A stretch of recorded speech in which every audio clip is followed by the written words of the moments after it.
Hey guys, it's Sandy Williams from AI 360. Today we're talking about closing the AI readiness gap. Really thinking about critical leadership and how AI is coming really fast, and now our teachers and our students are more affluent than we are when it comes to AI. So to say that principals are being asked to do so much is, an understatement. But now they're asked to lead the AI integration with often not having a policy in place, not having guidance or training themselves. So our goal at AI 360 is to move from kind of this idea of what should we do to let's start to provide a strategy for you. Thinking about the governance gaps.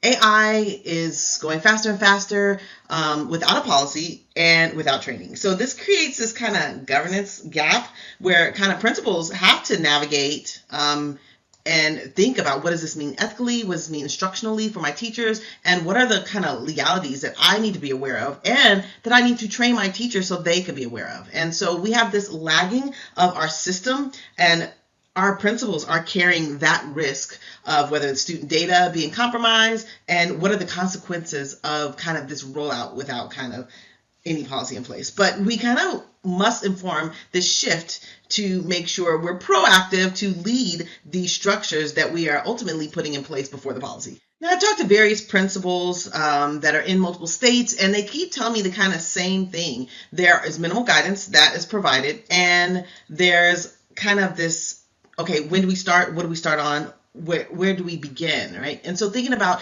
18% of principals report even receiving any type of AI guidance. And so half of the leaders say that they're ready, but they're trying to figure out what is the strategy.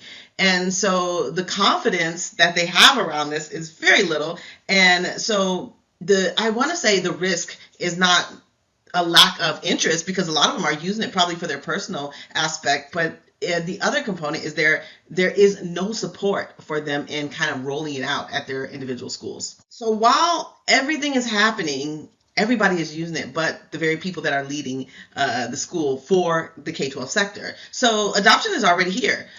Pretty much 85%, here we go, of teachers and 86% of students are already using it. Yet we look at, okay, the future of planning, this conversation typically is leadership driven, have not received the okay or the guardrails or the training around this. And so it's risky for a lot of our leaders, and they're trying to somehow fill the void or mind the gap. So there's this so-called 4 kind of predictable models that we see. Without strategy, these things kind of just happen. So we're thinking of instructional. So we consistently see where AI lacks strategy in this breakdown from the instructional drift. Academic, of course, integrity happens and happens, or the other component is the legal ramification. So exposure to unvetted tools to our K-12 students. And then of course, we have the equity gaps, which we have low poverty schools, actually high poverty schools that are continuing to fall further and further behind because of the lack of action when it comes around AI. And then kind of the risk of overwhelming teachers. We know our teachers need reskilling and retooling, but there's so many tools out there and so many tools that our teachers have access to. Each of these things kind of are those barriers in preventing, action to happen and just any breakdown of what AI tool is out there. So there are several frameworks out there, thinking of how are we working on a practical leadership framework. Here's a path forward. It's, of course, built on a research, but really looking at policy, school use cases, back in data that's already happening. And so the goal is not to rely on compliance and policy, just identifying what teachers are using, what's the data behind it, and then is it reasonable innovation we can have in our schools, and then what does our tech say about what our tools that we're using, and then how do we move forward as leaders. I always like to think of these 5 kind of components when we're talking about it. Of course, when we're talking about policy, thinking about what are the guardrails, how do we protect our institutional data, and kind of making decisions on what we have put our content in. Right now, we have invested in tools such as like School AI, Magic School, and Brisk, like all the things, being able to understand even the implications on what they will ultimately house our data for, or how will they track individual students. What is the role of professional development? Not only does principal need to take ownership of learning AI, it's kind of that everyone needs to be a participant, from leaders to coaches to staff to students. There needs to be ongoing professional development even in all roles. And then we have the instructional integrations, right? The human loop is kind of we're all retooling. AI enhances. Of course, it teaches, it doesn't replace. And what does assessment look like around AI? And I'm a big person on equity safeguards. How do we lead with equity? How do we kind of close our gaps depending on leadership, empowerment, and then just the continuous improvement, figuring out the strategies that are ongoing, and what does it look like to kind of review some of the strategies that we're using? How do we adjust to current times, or back off, or push forward? And then how do we grow as a team and as a school culture?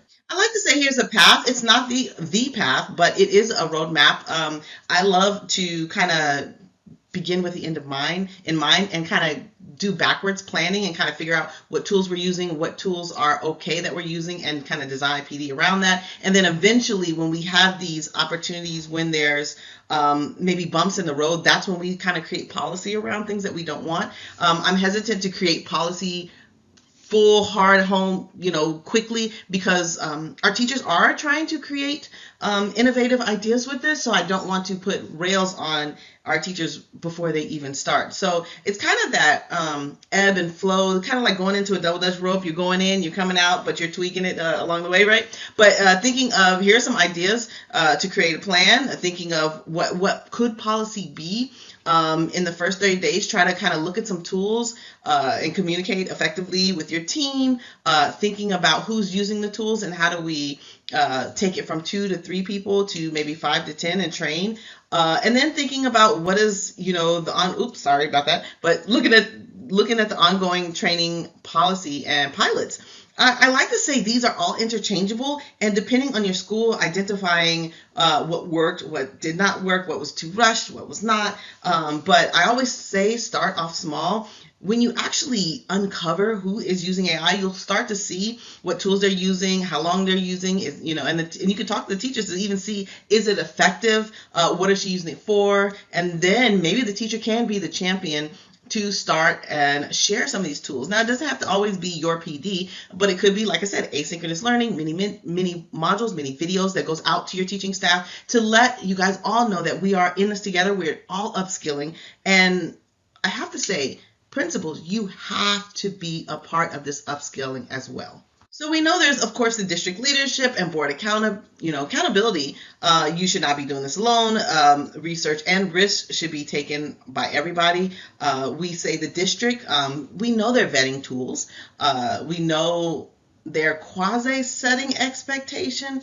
Sometimes it's a lack of transparency, a lack of support, and a lack of communication. And let me just say, sometimes a lack of monitoring, but that is essential. So in the back end, you still need to monitor, you still need to support, and kind of just be the advocate of change. I've done a professional development for leaders, and one of the things I definitely know is you have to understand that AI is a part of this next generation, and our students will have to utilize AI to function in their jobs and opportunity. And I always say, what is the risk of your school not even introducing it to kind of your teaching staff, introducing it to your students, introducing equity or to students, and rights and policies? It's really crucial, and I say that to all of my principals, to try, implement, and inform and educate your population on AI usage. Many times I hear of my leaders, yeah, I'm going to eventually do it. I think now's the time. We have to kind of move to this one day to the call to action is now.